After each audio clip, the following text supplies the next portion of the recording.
Welcome to the Huddle Sports Network, where we're breaking boundaries and redefining podcasting. Broadcasting live on 6 different platforms, we're bringing you the latest in sports like never before. Imagine tuning in to real-time discussions, expert analyses, and fan interactions all at your fingertips. Each platform offers a unique experience, whether you're on YouTube, Facebook, or Twitch. We're not just sharing stories, we're creating a community of passionate sports enthusiasts. Join us as we dive deep into the evolution of podcasting, where every episode is a chance to engage, debate, and celebrate the world of sports. This is where your voice matters and the game never stops. Welcome to the Huddle Sports Network, where we're breaking boundaries and redefining podcasting. Broadcasting live on 6 different platforms, we're bringing you the latest in sports like never before, where sports passion meets podcasting brilliance. I'm Mike, the Bear fan, and alongside Bill, the Packer fan, and our buddy Ken Catalone, we're bringing you an incredible lineup of 38 diverse podcasters. Each one brings their unique flavor to the table, covering everything from game analysis to behind-the-scenes stories. Imagine diving deep into the minds of experts who live and breathe football, sharing insights that you won't find Show up here locally in the community. Make sure y'all go check out Kneecap Body by Jeremy Jones.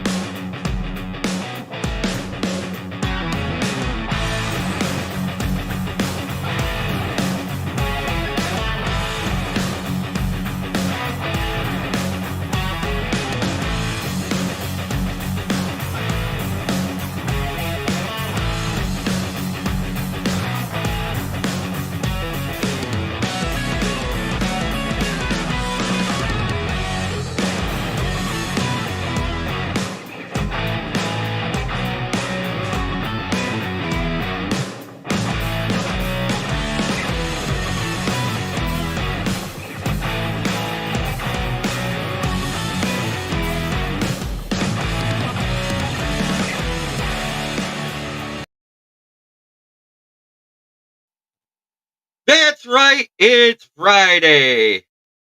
How's everybody doing? I don't know why you got muted. Somebody must have reported you in the other chat, Fred, but I'm glad you're here. Good afternoon. We got Fred, Michael Huck, and Jim Jackson. And here is your Lions injury report from yesterday's practice. David Montgomery out, Emmanuel Mosley out with an illness, Christian Mahogany out with an illness. So whatever that was last week that got a couple players where they missed a game or two, we'll see what today's injury report says at 4:00, and I'll report it tonight on the Fan Cave chat. But I'm thinking Montgomery is not playing, and that's probably a good thing. But Alex Anzalone, Jack Campbell, Amik Robertson, and Khalif Raymond all were full goes. So that's good news.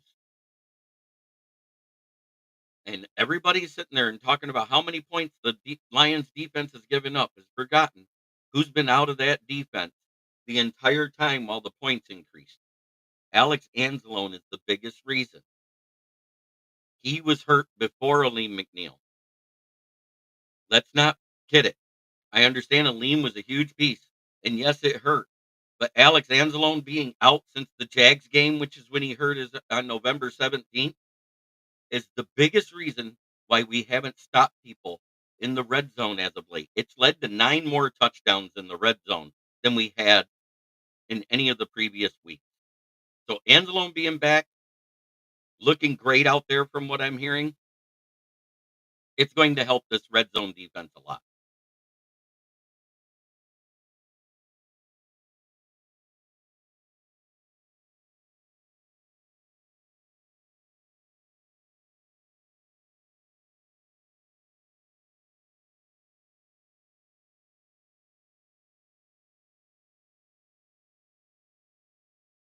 Dwayne King comes in and says, "Let's go. Detroit Lions won pride. Kings of the North Division champion title. All grit, never back down. 14-2, make it 15-2."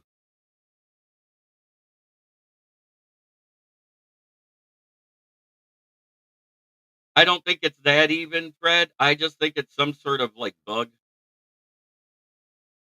Right, and Anzalone will help close the mid-range pass as well as the tight end. Yeah, because Jack Campbell can't do it all by himself. Plus, their special treatment as athletes battling dehydration was the worst part. 100%. So they're probably going to sit there and be given some IVs and be ready to go.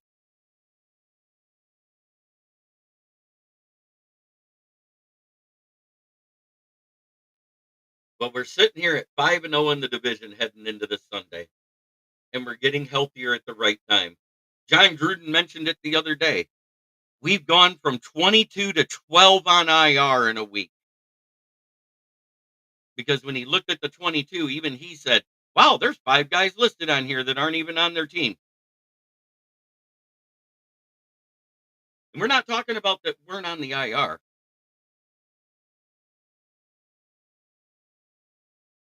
We're talking about there's 5 guys listed on the IR because they went on the IR at the start of preseason to the middle of preseason in the first couple of weeks that were medically waived off the team, but they stay on your IR because their money counts against your cap.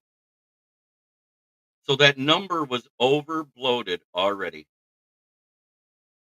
Oh yeah, he's actually running full. It's not jogging. I actually saw it directly from Hutch's page. It's actually a full blown run in the pool. So while everybody's up in arms and saying, "Oh, there's 22 on their IR," it was never 22 to begin with because they included David Montgomery, who never hit the IR. They included Emmanuel Mosley, who had been off the IR already. They included a few other guys that was actually playing. Then they had 5 guys that aren't even on the team because their money stays on the roster. I know the one guy will never get back all season. They said he won't even make it back for the playoffs is John Comiskey. And I think that's a miss. I think we needed him because once Marcus Davenport went down, we had nobody opposite Hutchinson at that time. I mean, granted, Hutch was still getting stuff done, but he was doing it by himself.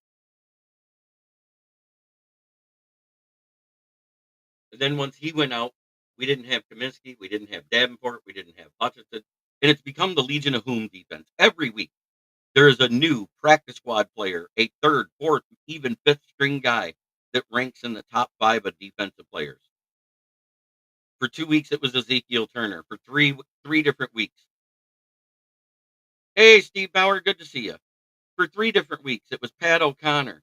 We've had Al Qadim Muhammad be there for 2 out of the last 7 weeks. It's just amazing that all these guys are stepping up. The 1 week, Brandon Joseph made it to the bottom of the top 5.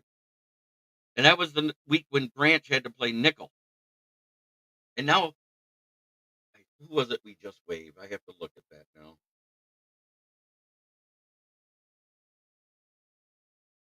We just waived Tom Kennedy and re-signed Maurice Norris, fit safety, to the practice squad. So Tom Kennedy's off the team. Yes, 100%, Fred. We love it. I love it when you do that stuff. Can't wait for you to see what you show from the game.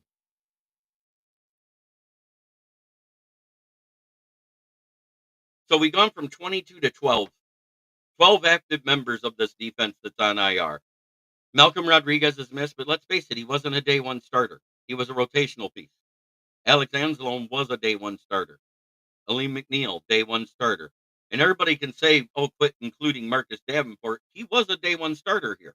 He was the starting guy opposite Hutchinson. And then Aiden Hutchinson.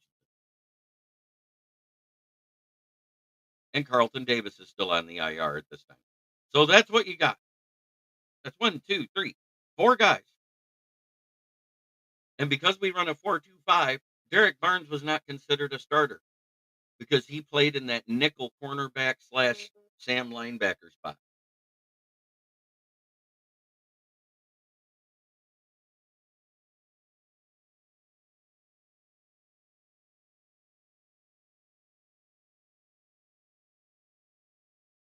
Yeah, Thor returns. That is going to help. It's huge. It's bigger than everybody thinks.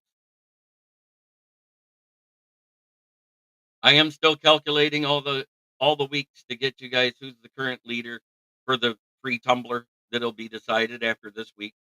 Make sure you got your picks in. Holiday craziness is over. I'm back to normal question schedule. Hit me up. All right, PC. That's great. You want to come on right now or are you busy?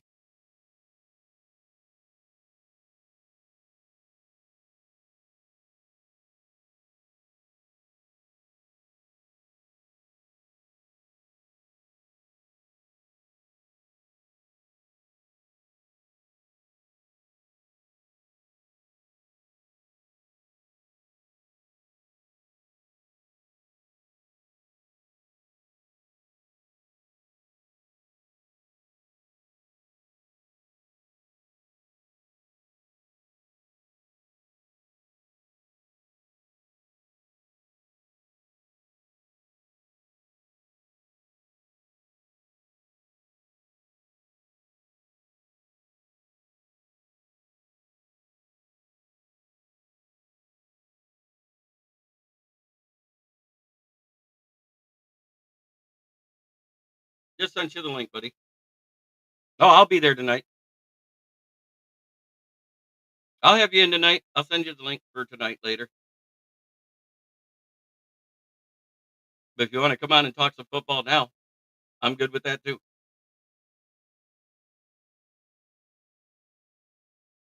I am so excited for this. I think I think this is going to be the matchup for the ages, and I'm going to say it right now. I said I think it's 35-31, but that's the final score no matter who wins. I don't think either team gets over 40.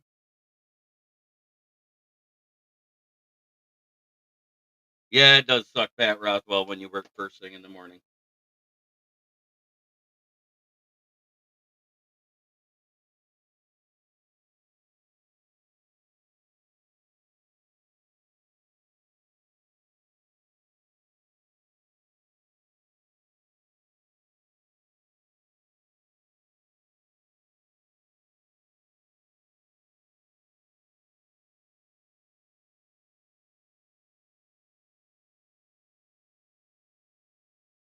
How about the fact that I predicted this preseason that we would sweep the Bears and the Packers?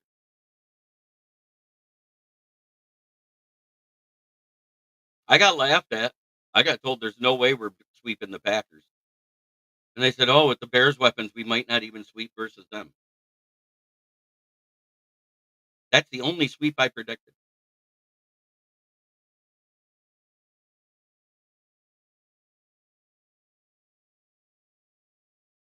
Right. That's it. This is for first or fifth place. There is no in between because I hate the fact that divisional winners are 2 through 4 automatically. It should be by default. It should be no matter who wins, your record is what decides it. The only thing you get is a home game, not seeding. The seeding should be by record. The home games should be by divisional winners. Does anybody disagree with that?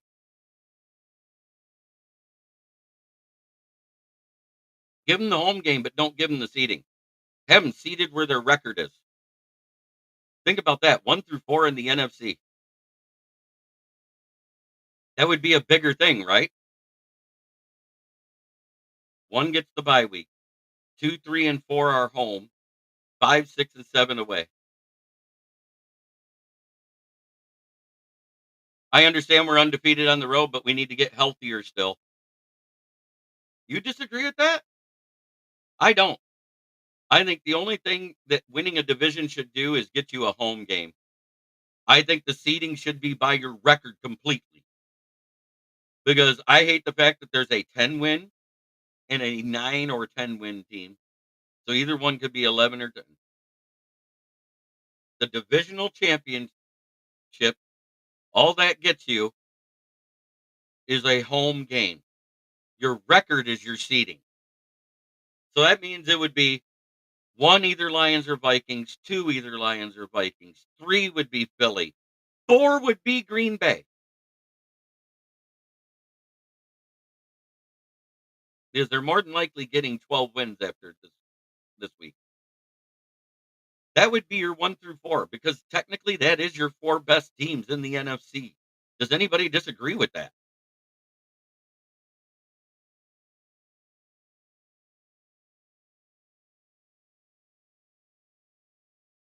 Winning your division gets you the home game, but it doesn't get you the seeding of 2, 3, and 4 is what I'm getting at, unless you have the record to back it up.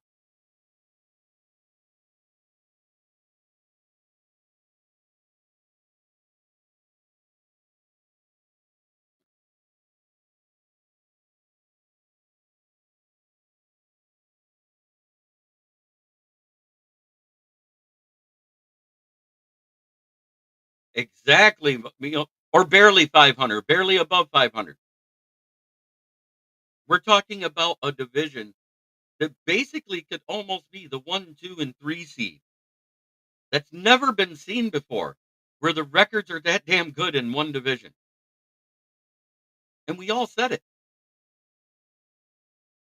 We all said. And there was even some delusional people that thought the Bears were a 10 to 12 win team this year.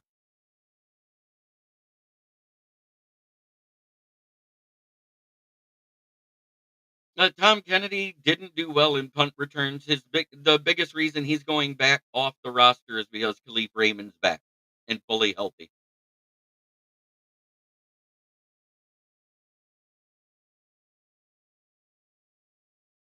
Think about this. There's a chance that the Commanders and the Packers both have 12 wins, which will be better than the Rams or the Buccaneers for a record. I'm saying still give them their home games, just change the seeding.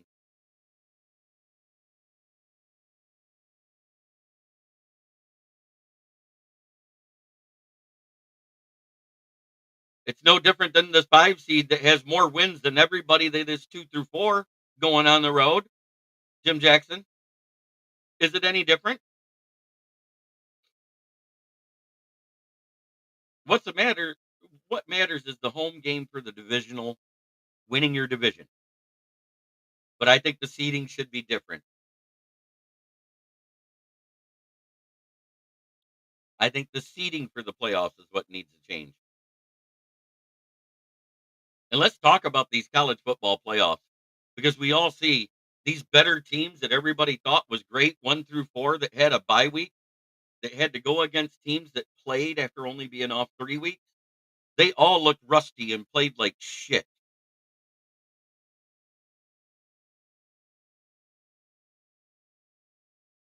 The bye week for 4 teams was ridiculous.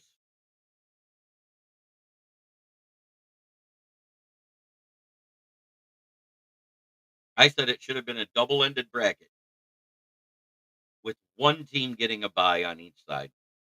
1 and 2. 1 on one side, 2 on the other. Have all the odds play against each other and all the evens play against each other on the other side, and then you meet your championship in the middle. But the CFB decided to have a single bracket,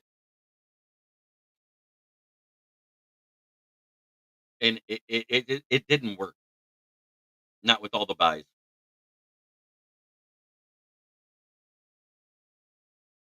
Not with all the buys.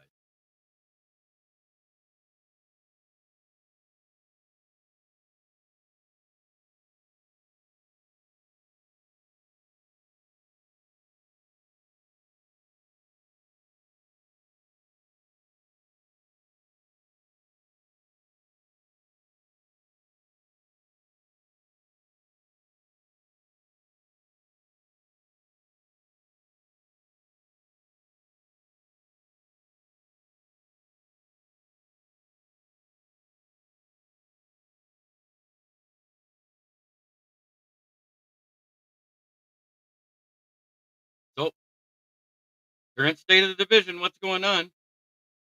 Packers are on one side of the branch. Bears are cutting off their own branch, and the Lions are trying to cut off the Vikings. It's the most apt meme I've seen yet.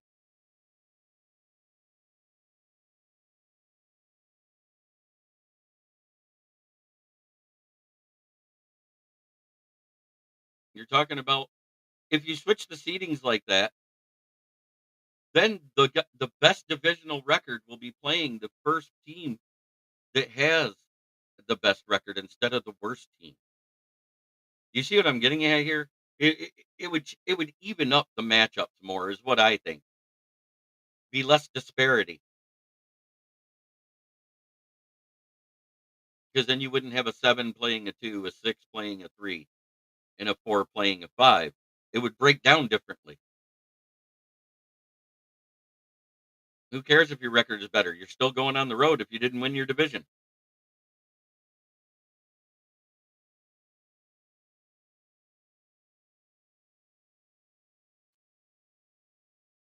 Because you're talking about college kids that haven't even had like the same regime that an NFL team has.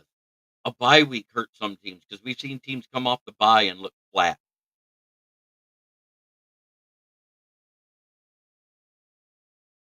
So if it's happening in the NFL and you create more buys than in the NFL on both sides of their bracket for AFC and NFC. PC, my brother, how you doing? How you doing, Jay, man? How you doing, bud? I'm doing fantastic. Oh, do you agree with what I just said about the college football playoffs? The I 4 had to buys. drop you off for about the last 2 minutes to get my stuff set up, so I missed Okay. it. The college football playoffs, the 4 buys was absolutely stupid because all those teams looked so rusty. They didn't look prepared. And the other teams that played the week before kind of rolled them all, except for maybe Texas and Arizona State. Yeah, honestly, I haven't had 5 seconds to do anything but work up until about 20 minutes ago, and I was going to work till the end of the day and said, you know what, I'm done for the season, so back to normal. So sorry, I haven't been ignoring you or missing you. Well, I've been missing it, but Right. that is the life of running your own business. So I understand. And I knew when you hadn't seen that I had sent the links that you must have been swamped. It was the Oh, yeah. holidays, and I get Christmas it. time sales during Christmas are nuts. So, yep, that's a good problem to have. And you never, David Barnett. That's the crazy thing is everybody's missing the point because we've been missing Anzalone since week 13, and the red zone defense has suffered because of it. It's less about Aleem McNeil and more about Alex Anzalone because that's when teams started scoring in the red zone more. I literally broke it down. And since week 14, with the Anzalone out, teams have scored 9 more red zone touchdowns than they did the rest of the season. And we're so soft up the middle now. It's crazy. You can see it. Anybody can see it. Right. Especially without McNeil in there. But I just think that second level meant more to the red zone defense than anything. Totally agree. Because these backup guys, while they're playing good, they're not coverage guys. They're special teamers. What they are solid tacklers. They're fine for stopping the run and stuff like that. But if it's a soft zone pass over the middle, they're cooked. Well, it's what we've been doing to every other team for the entire season. Right. As we can catch them, basically we catch them sleeping or they bite too hard on a play action and it's over the top. And our linebackers can't read that. They don't have the experience for it. And so that actually goes back to what I've been talking about with people. Everybody's like, well, why in the hell are they playing the starters in this game? That doesn't matter. I'm telling you, it matters because these kids need experience. If nothing else, it's that these young guys that are, coming off a couch or a practice squad, they need that real-time, high-pressure, matters to them game experience. So, that I could go on and on about how people misjudge our coach. And that's one of the things that's a big one right there. You got all these media, mainstream media guys that need something to talk about. So they're going to make stuff up. Right. But the only ones that get it are the ones that are former coaches on those panels. They've all stood up and they said, hey, what are you talking about? This is what he's been. This is what he's done his entire career. Games didn't mean anything, nothing on the line. They still played all their starters in those meaningless games, even when they had their losing records, even when they were 500. They did this. So while everybody questions it, they're winning in those situations. Yeah. Who was it? I'm a Tom Brady fan in the sense that, yes, I think, in our generation, at least, he's the greatest quarterback we've ever had. But his analysis of teams is spot on. Like, I'm not a big fan of his play calling or play-by-play yet. He's got some, work to do to get to that point. But his breakdown and his analysis when he goes off the cuff, he gets it right. And and he'll push back on these guys that are just looking for views and whatnot. And I love it. So the point of that is former players know what they're talking about. And the guys that have never played typically are just trying to get views and making stuff up. But so anyway, yeah, I thought it was really cool that we didn't pull people out late in that game. I think that they can learn a lot from the tape as far as what you were going back to your linebacker talk. They can learn a lot from the overbiting, because I think I counted like 13 times they overcommitted to one side and they got smoked. So hopefully they can learn from that. And with Anzalone hopefully coming back, I think, that anchors that defense. But you got to give it to Jack Campbell, man. He's been doing the best he can given the situation. I've been really impressed with his play. Jim Jackson says he's way better than Aikman or Romo. Aikman, man, I'm going to go off the cuff here. Aikman, he looks freaking weird now. What is going on with him? Is he unhealthy? I don't know Looks what anorexic or something, man. I hate to say he it, looks but skinny, but his face is bloated and more wrinkled than it has yeah, I don't know been. what's up with him. And I made the joke. I say it's Joe Buck and White Jay-Z because he looks more like Jay-Z now than he does look like old Trey Aikman. You know what I mean? Yeah, our ears and nose don't stop growing when we get older, but that dude's on some sort of like he's on some sort of like Lord of the Rings trajectory. I don't know what's going on there, but I think he's slowly devolving into a hobbit. Yes. Sorry, totally off base there. Sorry, Aikman. But it's been an amazing run. And PC, I know you came on, you first popped back in right during the preseason when I was doing the NFC North review. You were here when I said, I think we're going to sweep the Bears. I think we're going to sweep the Packers. I think the team that's going to surprise everybody. And everybody clowned me about it. I said, it's Minnesota because we've never seen Darnold with a roster around him like this. I said, he's the biggest surprise. It's either going to be the biggest boon or bust season for Minnesota there is, but I still don't see him doing worse than third in the division. Yeah. Well, you look at, I think Vegas had Minnesota at 6 wins. Right. And I said, I wouldn't be surprised if they get 10 or more. I said that right away because of the defense, because of the O-line, and the weapons that Sam Darnold's going to have to throw to. And everybody's trying to give all the credit to KOC, but I actually think it's the best situation Sam Darnold has started in. He started for an awful Jets roster that had no coaching whatsoever. Then he went to Carolina, who was on their third coach in 3 years. Then he goes to San Francisco with a chance to start. And lo and behold, miraculously, 1 week into the preseason, Brock Purdy's healthy and starting to practice. Oh, you're now the backup. Never gets a chance. I think he started in one game when Purdy had something flare up with his elbow. But he was never getting that start. Alex Anzalone, I just read the report, Harpazzo. I guess you missed it. I'll get it for you again.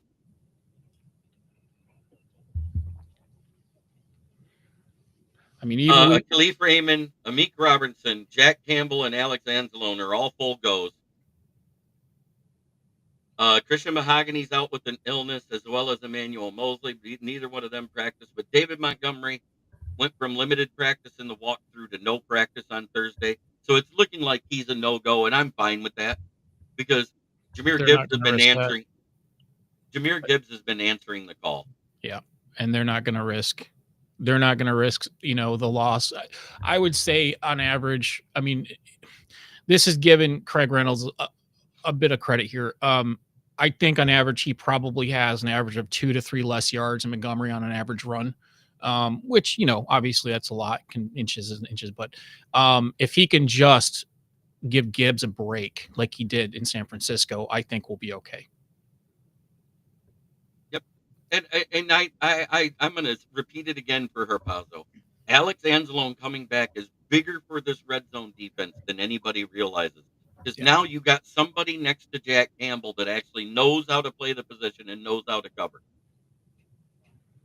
Which actually alleviates how much he has to do. Because now you can split the field in two instead of having somebody try to cover sideline to sideline. And getting I'm trying to think of who else came back. Getting Iffy back is huge too, because aside from Branch, occasionally we didn't have anybody else that was really able to get any sort of quarterback pressure from that from the backs, and they couldn't do it anyway because the linebackers were so hurt. They had to compensate and play a little bit more of a zone-ish style. So yeah, Anzalone is, I think, out of all the players, if you were, obviously Hutchinson's a different story, but if you're going to go down the list of players that we needed back, it's got to be Alex. It's got to be the guy. Absolutely. Right, because our red zone defense was top 5 with Alex Anzalone in it, and it's dropped to in the top 15, which I'm fine with. Don't get it twisted. Everybody wants to say, that I'm knocking it. It's fine, because guess what? That's miles better than we were as a red zone defense last year, even without Anzalone in there. Last year, we were the 27th, I think, ranked red zone defense. We were the 30th ranked scoring defense. What are we at now? 9 or something like that? We're 8. We're tied for 8 with 3 other teams. Minnesota's 4th. Why? Realistically, the 3 best teams in the NFC are from the North right now. And that's crazy to think about. And that's why I said playoff seeding in the NFL needs to be more like college playoff seeding. Your divisional winners still get a home game, but the seeding, because of your record being better, that should be 1, 2, 3, 4, right down the list in seeding. Yeah, it's absolutely insane that in a wild card situation, we may have to go to Tampa with their record and play. It's just, I totally agree with that. I've been thinking about that a lot. Same with Atlanta. Somebody may have to go to Atlanta with their record, and it's just not right. Well, actually, Tampa Bay's leading that division. Atlanta needs Tampa Bay to lose to win it. I mean, record-wise, like what you're talking about, seeding the record. Like right, the fact that we would be a wild card team at 14-3 is just stupid. Right. Or Minnesota at 14-3 being a wild card team. Either one. Anybody with a 14-3 record should be playing at home. Well, I mean, that's based on everyone else's record, obviously. But in speaking of this year in particular, obviously this is an anomaly. Obviously, this kind of thing. I don't know when the last time. I would have to look it up to see the last 2 times or last time that 2 divisional teams had at least close to a 14-2 record. Oh, there's never been that. It's always been like first place has been anywhere from 11 to 14, and the next one would have about 10 or 11. That's what we've seen in the past. We've never had one division be this dominant. The closest was last year, where every single team in the AFC North had 10 wins. Remember, because the Bengals just missed the playoffs with 9 wins. Yeah. Well, I love it. I personally think it's awesome. I am one of those people that has always kind of said to myself, if the Lions are going to do it, I don't want it to be a hand-me-down kind of deal. I don't want it to be a gimme. I want them to have to really work for it. And I made a comment on, I think, the last presser, or it was maybe somebody else's YouTube channel. I can't remember. I said, this game coming up feels more like the Super Bowl than the Super Bowl. It's got everything it stands for. It's got so much pressure behind it. And the first guy to comment on my comment said, there's a good chance that whoever wins this game represents the NFC in the Super Bowl. And I wholeheartedly agree with that. I think the amount of pressure on this game, whoever can come out on top will definitely emotionally propel them to that. Very, very simply put. I think they are. Detroit's already got the mentality. I do have them winning this game by 3. I think Detroit's got that mentality regardless. I think if they lose, they also have their road record to lean on. So, right. Yes, it would suck to go on the road again, but we're undefeated on the road. So there's that confidence as well. Right. And the only reason why I want the number 1 seed is so that we can have that rest. The IR number resets from the regular season, and you're able to call up another 2 to 4 players in the postseason. Exactly. So Alex Anzalone is our best call up. It 100% was, because everybody's like, but Ennis Rakestraw might be better than everybody else who's been playing at corner. And I was like, if he was, he'd have started over Terrion Arnold when we had him healthy at the beginning of the season. He wasn't a starter. He was our 5th corner. They even put Vildor ahead of him on the depth chart. So that tells me that Ennis Rakestraw was raw and not ready to be that guy yet. I don't know where he's at with his injury. I know he's close. He's fully healthy. They've been holding him back. He's been working with trainers at the Myers the Myers Training Center is what or Performance Center they're calling it. Yeah, I was super excited to see him play this year. I He, thought that he'd be he- up more, yeah, but he played I think a total of 28 snaps. well, obviously we've got a need Oh for as yeah, many able bodies back there. I'm not sure what would be easier for him. Outside probably not, but even if they could get him in there on some special teams just to get him out there, I just obviously we don't know behind the scenes exactly what's going on with him, but chances are we're going to need him, and hopefully he can step up. So we'll find out, I guess. and I'm not saying that Minnesota can't win this game. Don't anybody get it twisted. Either team is worthy of winning this game, 100%. And I do have it as a 4-point game myself. Like I said, I think the winner's going to have 35 points and the loser's going to have 31. That's how high of scoring I think this is going to average. Because, and everybody could say, but our defense hasn't been giving that up. I sit there, I said, you've been healthy 2 of the 3 games you played against Detroit already for Minnesota. And they have yet to hold the Lions to under 30 points with Brian Flores running the defense. So while everybody could say we're playing better, you haven't done it versus Detroit. And our offense is pretty much healthy. The only thing it's missing is David Montgomery. This game is going to come down to, obviously every game comes down to turnovers, but this game is going to come down to third down stops. Mistakes. Anzalone's going to play, hopefully, even at 85, 90%. He's going to play a huge role in that third down stop we couldn't get in San Francisco. Kirby Joseph single-handedly turned that game around for us, and we're going to need him too. So it's going to come down to that. I think I have it 33-30 Lions. I'm going off of their average. If I was a betting man, I would say 33, probably take the under on that. If I was going to take it by, maybe it would be 27-30, but I'm right in that ballpark as far as score. Yeah, and I saw that it's like a 7-point differential on offense between what the two teams average. But at the same time, they do 2 points better on defense. So if you just do that and do the math, that's a 5-point spread. I went 1 point under that 5-point spread is what I was getting at with my scores. So, because we've had, 6 games where we scored over 40 points with no turnovers? What's up, Ralph?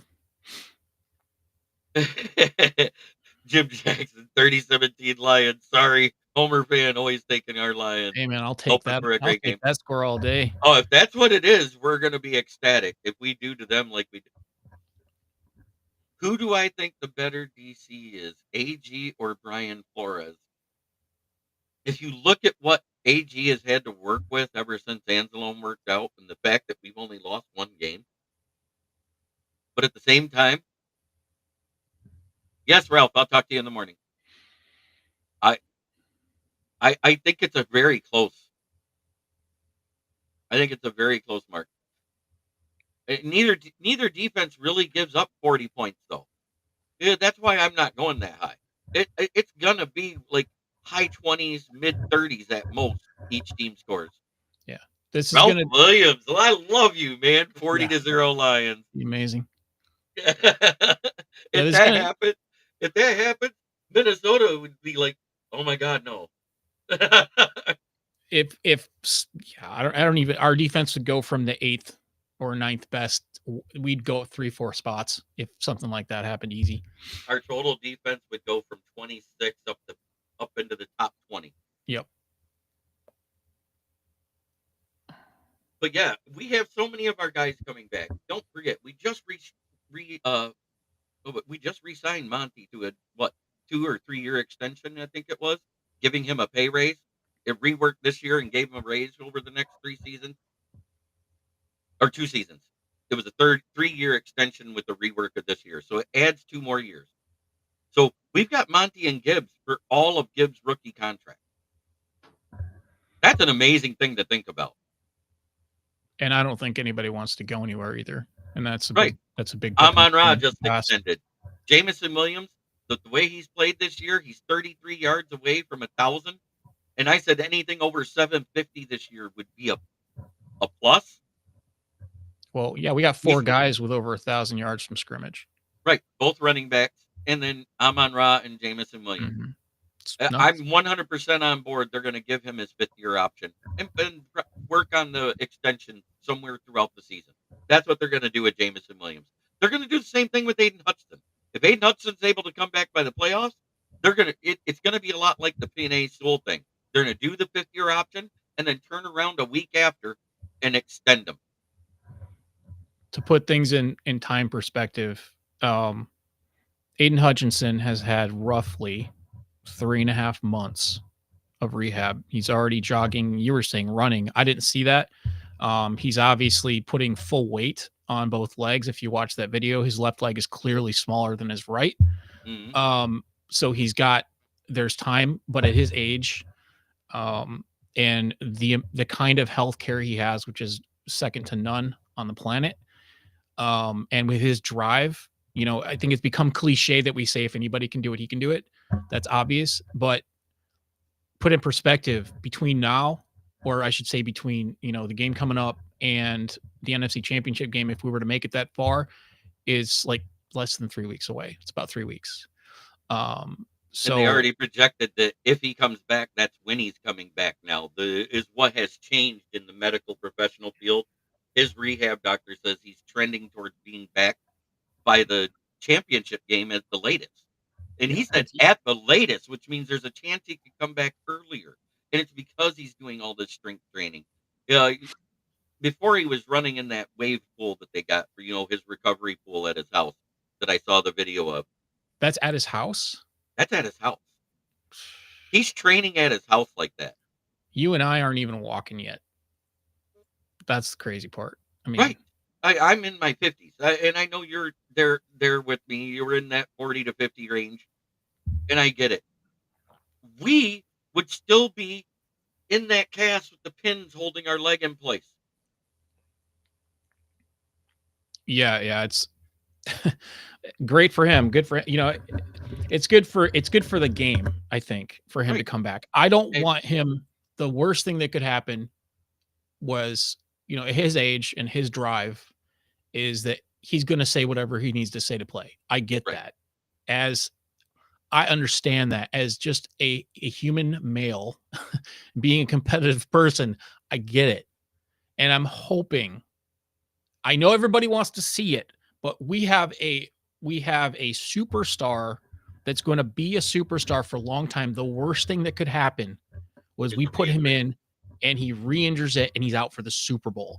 That would be nightmare scenario. And that the crazy thing is they actually said, because of the titanium rods that were put in his leg, the bones are stronger than they were before the injury, because that's actually stronger than bone. Yeah, he's a Terminator now. Right. He's got Skynet at his house helping him work out. He's going to use the AI muscle enhancer like Schwartz. He's got drones flying around, monitoring his progress, sending it back to home base. Like, yeah, the dude's got, like I said, he's got, $1 million+ a month healthcare. I'll guarantee you, and my whole family's medical field, not doctors, I wish, lawyers, nurses and practitioners and whatnot. Money determines healing speed. It's flat out. It's the quality of care you can get for the money, and he has the best on the planet. And if so, not just him, if anybody can come back, but based on the care he's getting, like, you're right though, that leg. So I have a permanent pin in this wrist from a car accident. Mm-hmm. And aside from, like, right now when it's cold out, it gets stiff. Right. This is unbreakable. Basically, I would have to whack it with a hammer and bend it and have it straightened back out. So I know what that's like as far as dealing with that. So there has been a few things that's happened that you haven't been able to see since you haven't been on. When the Bears beat Caleb Williams, he took the Cobb.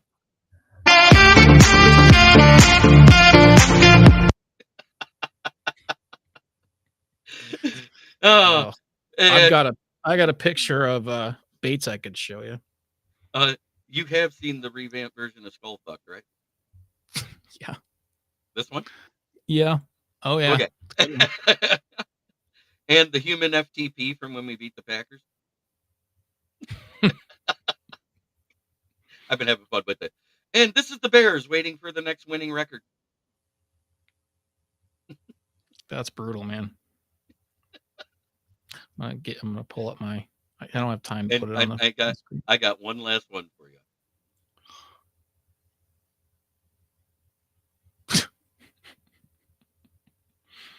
Oh, I've been having fun with it. Here's mine. Oh yeah, Jake Bates. Yes, yeah. I got the light in the way there. Yep. Zoom. Yeah. Oh, Jeremy, I love you. Oh, let me get you. Put that back up. I got you. I got it's your so music. blurry. I'm trying It's to. okay. It's such a blurry picture. I don't know if you can get it. There we go.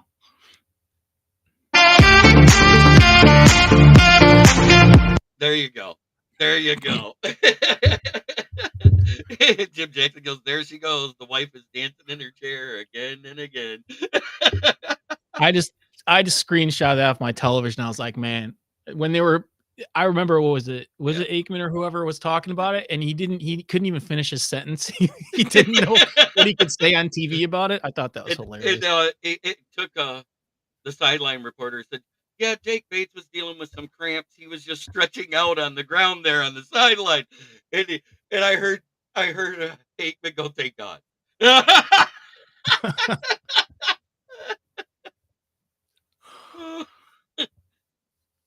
But I know all the female sports fans in Detroit that's on Threads, Instagram, and Twitter went nuts posting that picture going, oh my God, I love him. And with his, without judging him or anything like that, with his way of living, I should say, it couldn't happen to a nicer guy. Exactly. So he doesn't know what to do with it. It's hilarious. Yeah, and the bad part is he's engaged to his high school sweetheart and all that good stuff. Oh yeah, not he's that like, guy. He's the Christian. Oh, thank God that I'm back. Oh yeah, being able to play in the NFL, and thank you, Lions. He's that son that every father wants his daughter to bring home. Exactly. He's so well spoken. He's so well mannered. He's so humble. I am the exact opposite person, which is amazing. Whereas all of us, we sit here and look at Jake Bates' leg and go, oh. That's a good one. I like that one. You've been busy. Yes, I have. And before you came in, I did say the state of the fans in the NFC North. That's as apropos as it can be.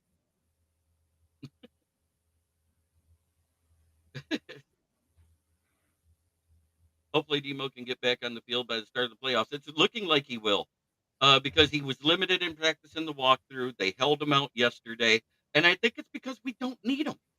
Because Craig Reynolds didn't look that bad being the power back. No, just got to give Gibbs a break, get him off the field for a couple plays. Right. And Sion Vaki is the better receiver out of those two in the backup situation, because we saw that when he came in. He's averaging 10 yards per catch this season. Yeah, and I think what people need to be reminded of too, and I mean, Lions fans probably know, but Gibby was an every down back in Alabama. This is not some kid that he was not some specialty team or specialty player or player. Sorry, my English. You know, he was an every down guy, so he's used to this. Yeah, the only time he came off the field. Wait, no, Kenny McIntosh was Georgia, right? Was Kenny McIntosh Georgia or Alabama? I'd have to look it up. You got me on that one. I think he was the backup that would come in more of the power back style. But other than that, it was Gibbs, and then their power back would come in when he needed to come off the field. Yeah, Dale, that's kind of what we've been saying is, you know, more than anything else, yeah, it's great to have home field and all that, but that extra week of rest is what we need more than anything for this team right now. You say it's only his jaw. If your helmet gets jarred and you have a broken jaw that's wired shut, do you know how much pain you're going to be in? You know, you're talking about your skull. It could act like, if you jar that just right, it'll feel just like a knockout punch. You might instantly go down. Yeah, and these games now, people are hitting harder too. So every little vibration come through that helmet, man, You're But on some serious painkillers if you're playing.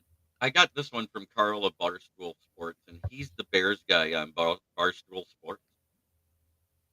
The Bears aren't that far away. A new owner, new president, new GM, new coach, new stadium, at least 3 offensive linemen, a new OC, a new DC. Caleb Williams gets better. Lions fall off, Vikings fall off, and the Packers change divisions. And we'll have a winning record again.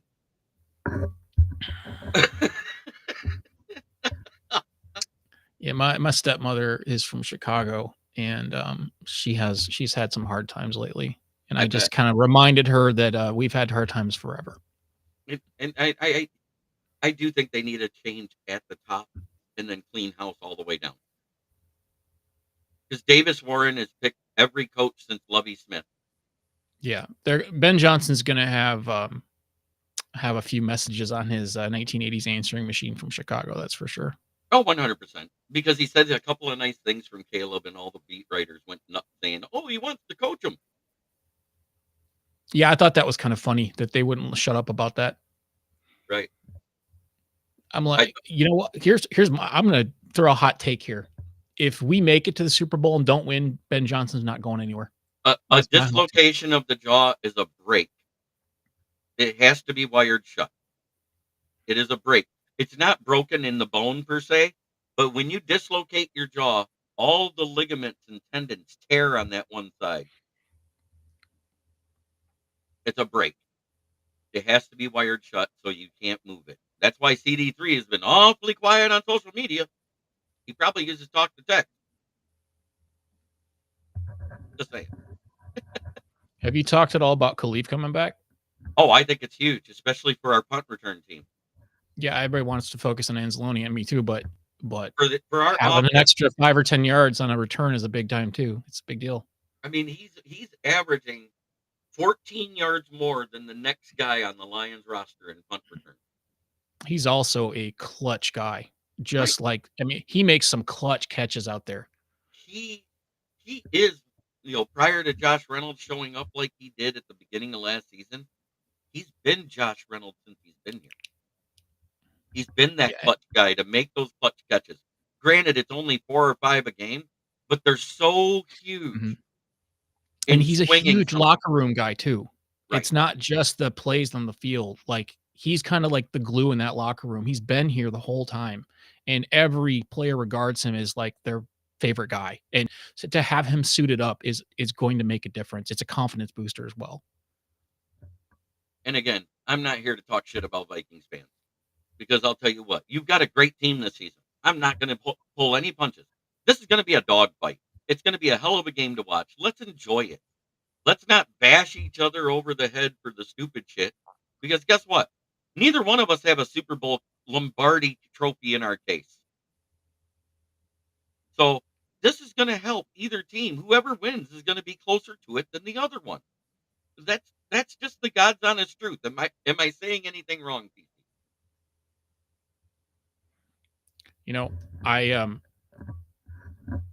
I kind of been thinking about, like, it's such a big game. You almost like start thinking about how you're going to react before it's even over. And honestly, if we lost by 3 points, my first thought's going to be to congratulate the other team, because it's going to be one of those games. I haven't, after every loss, I've been here on a Monday. I've given congratulations to the other teams for the win.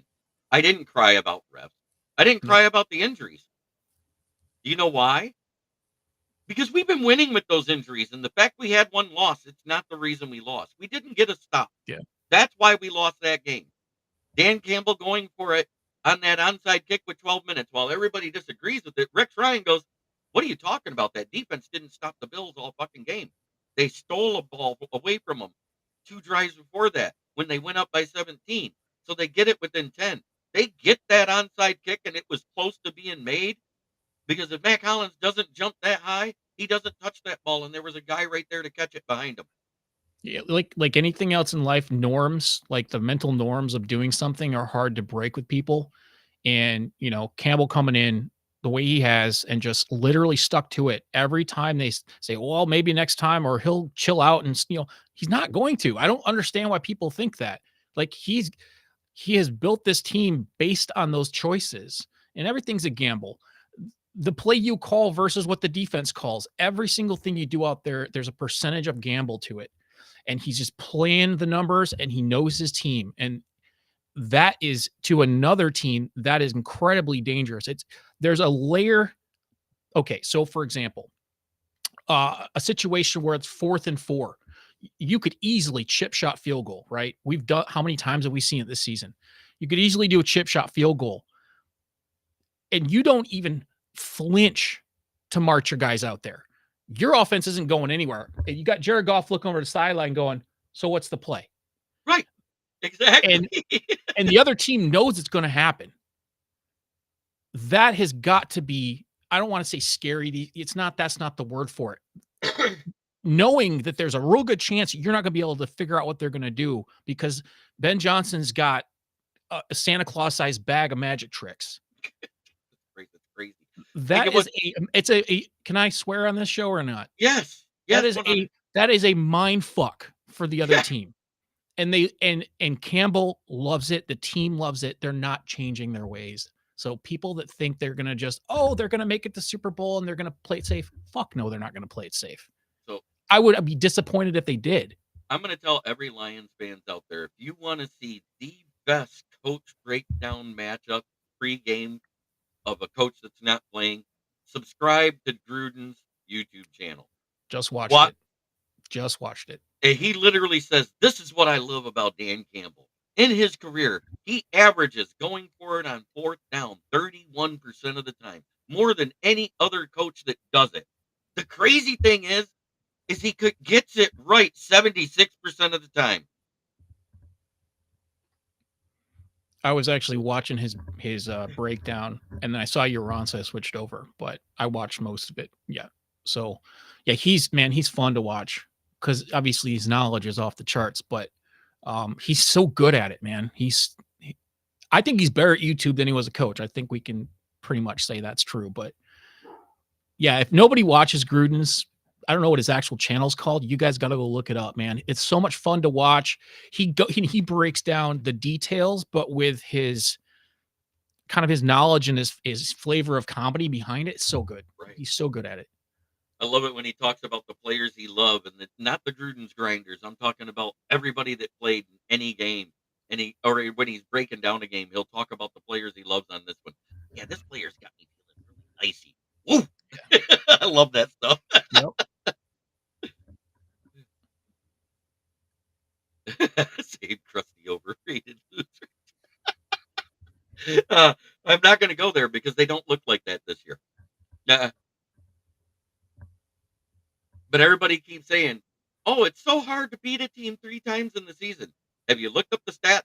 Because it actually isn't. It's 26-5 the 31 times that the winning team that swept the team wins that 3rd game. 26-5. And it's happened as soon as 2020 when Philly did it versus the Giants. So while everybody keeps saying, oh, it's so hard to beat a team 3 times, it really isn't. Only 5 times has it not happened in NFL history. No, you just get it in your head. And if these guys are so dialed in right now, they're not listening to anything we're saying or anybody else. Right. These guys are 100% eat, sleep, drink football until the game. That's all they're doing. So all the stuff we're talking about is for us because they don't listen to it. And, right. And both of these teams are dialed in. And nobody wants to hear the facts of that. You know what I'm saying? Oh, you might want to lose to us. Why? Why would we want to lose to anybody? But it is time for me to talk about my sponsor because we are getting towards the end of the show. And I know you love it when I do this too, BC. It's Brandon Service at the corner of South Grand Traverse and West Atherton Road, 602 West Atherton Road.